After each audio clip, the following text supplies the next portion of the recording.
Good afternoon everyone, welcome back to my YouTube channel. So guys, last video में हमने first chapter तक complete कर लिया था।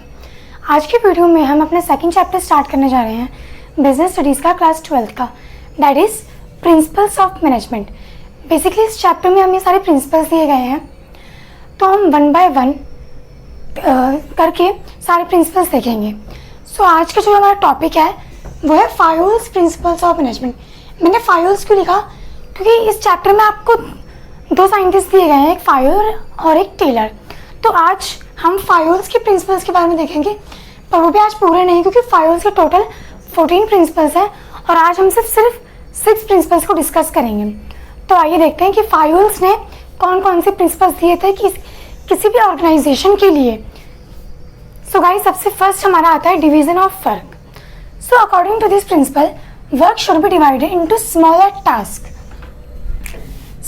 tasks and jobs each performed by a specialist trained employee। Division of work क्या कहता है? आपका जो भी काम आप करवा रहे हो या कर रहे हो, उस काम को आप डिवाइड कर दो स्मॉल टास्क में। इससे क्या होगा कि जो भी आपका काम है उससे स्पेशलाइजेशन होगी, और जो काम आप करवा रहे हो वो आप किसी ट्रेंड एम्प्लॉय से करवाइए या किसी स्पेशलिस्ट से।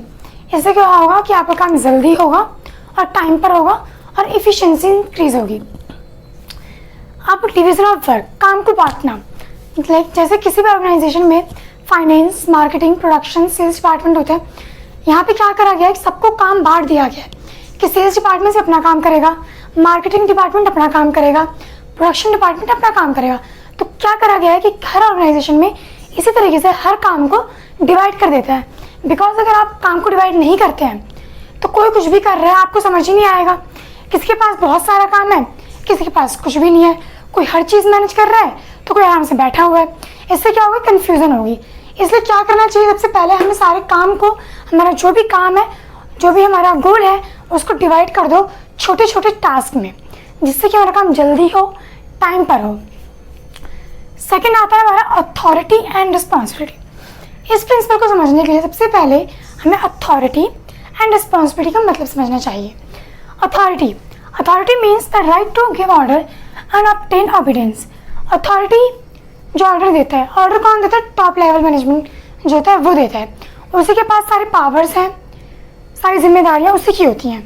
सो जो ऑर्डर देता है, जिसके पास राइट है ऑर्डर देने का, वो उसी को कहते हैं अथॉरिटी। और अथॉरिटी होती है किसके पास?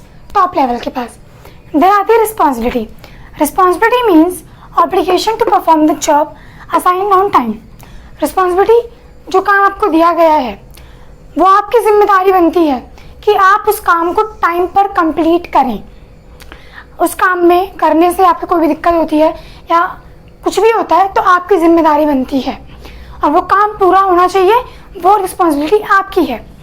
अब फायोल्स कहते हैं कि किसी भी ऑर्गेनाइजेशन में रिस्पॉन्सिबिलिटी और अथॉरिटी जो है वो बैलेंस होनी चाहिए। Fayol's suggest that there should be a balance between authority and responsibility. ऐसे नहीं है कि आप किसी एक पर्सन को अथॉरिटी दे दो पर रिस्पॉन्सिबिलिटी मत दो, या आप किसी को रिस्पॉन्सिबिलिटी दे दो पर अथॉरिटी मत दो। आपको क्या करना है? आपको बैलेंस रखना है दोनों में, अथॉरिटी में और रिस्पॉन्सिबिलिटी में। कैसे? अब देखिए, giving authority without fixing responsibility may lead to misuse of authority। अब आपने किसी को अथॉरिटी दे दी पर आपने उसको रिस्पॉन्सिबिलिटी नहीं दी, तो वो उस अथॉरिटी का, उस पावर का मिसयूज कर सकता है।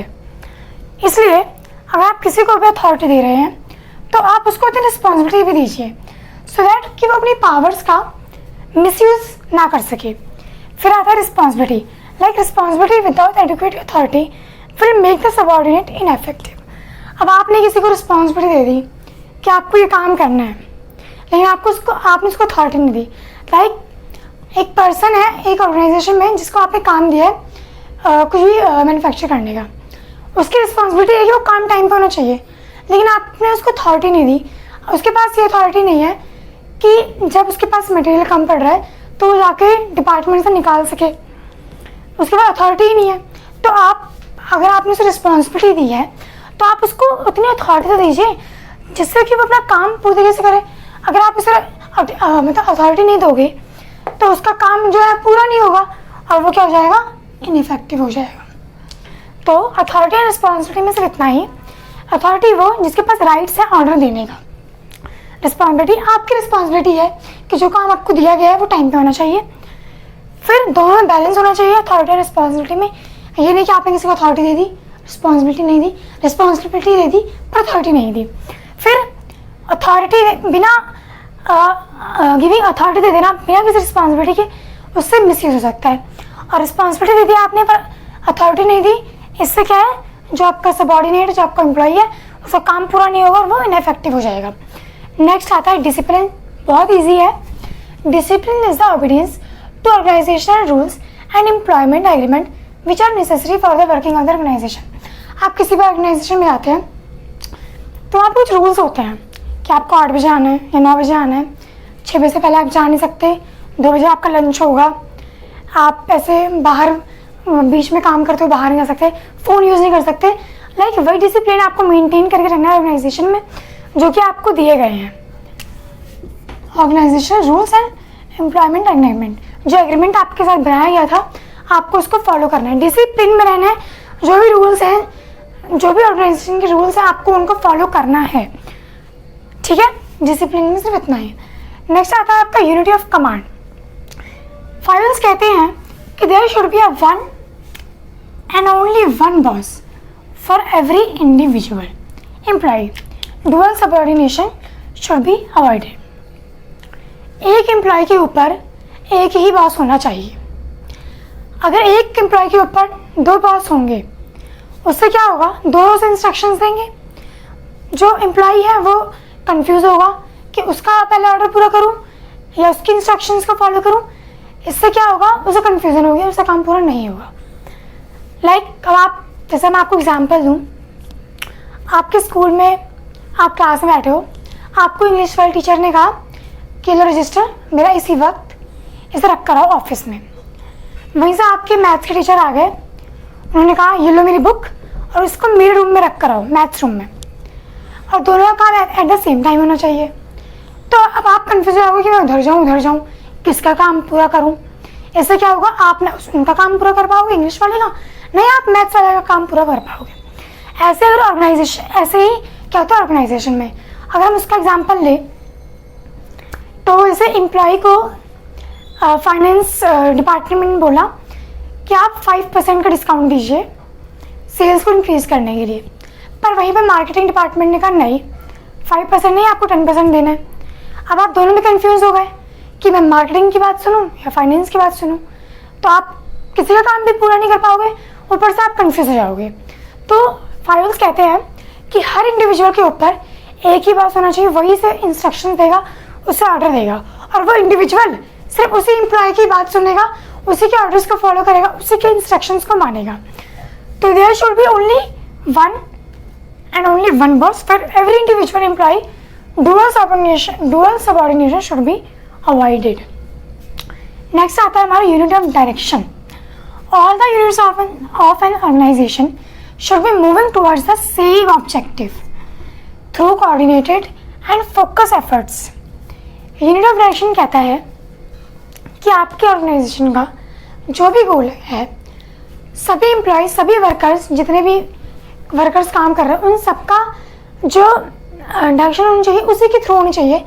सबका एक ही हेड होना चाहिए, एक ही प्लान होना चाहिए। Each group of activities having the same objective must have one head one plan. एक ही हेड होना चाहिए, एक प्लान होना चाहिए। अब लाइक एक किसी ऑर्गेनाइजेशन में काम जो है 2 पार्ट्स में डिवाइड हो रखा है। लाइक आपके वो है, एक ट्रक का है आपका बिजनेस और एक आपका प्रोडक्ट्स का है। एक में आपका मतलब एक डिपार्टमेंट, एक साइड को दिया गया है कि आपको ट्रक्स वगैरह लोड करवाने हैं, और दूसरी साइड आपको दिया गया है कि प्रोडक्ट्स जो आपको वो करने हैं, मार्केट्स में पहुंचाने हैं। तो जितने लोग प्रोडक्ट वाले में हैं उनका एम उसी साइड होना चाहिए। वो ये नहीं कि जाके वो देख रहे हैं कि ट्रक की लोडिंग हो रही है नहीं हो रही है, नहीं, वो अपने हेड में काम करें, अपने उस पर ध्यान रखिए, अपना उसी प्लान के अकॉर्डिंग काम करें। सेम एज इट इज़ यहाँ पर जो ट्रक वाले हैं उनको भी सिर्फ अपना काम करना है, यहाँ प्रोडक्ट्स के बीच में नहीं जाना है। तो मतलब यही है कि अपना प्लान जो आपको दिया गया है आपको उसी की तरफ काम करना है, इधर उधर नहीं भटकना है। नेक्स्ट आता है आपका ऑर्डर। ऑर्डर मीन्स वो इंस्ट्रक्शंस वाला ऑर्डर नहीं, ऑर्डर मतलब चीज़ों को उनकी जगह पर रखना। फाइवल्स कहते हैं people and material must be in suitable place at appropriate time for maximum efficiency. Order में ये होता है कि हर चीज़ का अपनी एक जगह होनी चाहिए, हर चीज़ अपनी जगह पे होनी चाहिए, चाहे फिर वो मटेरियल हो, फिर वो चाहे पीपल्स हो। लाइक अगर हर चीज़ अपनी जगह पे रहेगी, इससे क्या होगा, किसी भी चीज़ को ढूंढने में आपको टाइम कम लगेगा, जल्दी से जल्दी वो चीज़ मिल जाएगी, इससे एफिशिएंसी इंक्रीज होगी। अब कोई भी चीज़ आपने यहाँ वहाँ रख के, कोई भी आपके एम्प्लॉयज़ हैं जो इधर उधर बैठे काम कर रहे हैं, क्या आपको कुछ समझ में आएगा? कुछ नहीं आएगा समझ में आपको।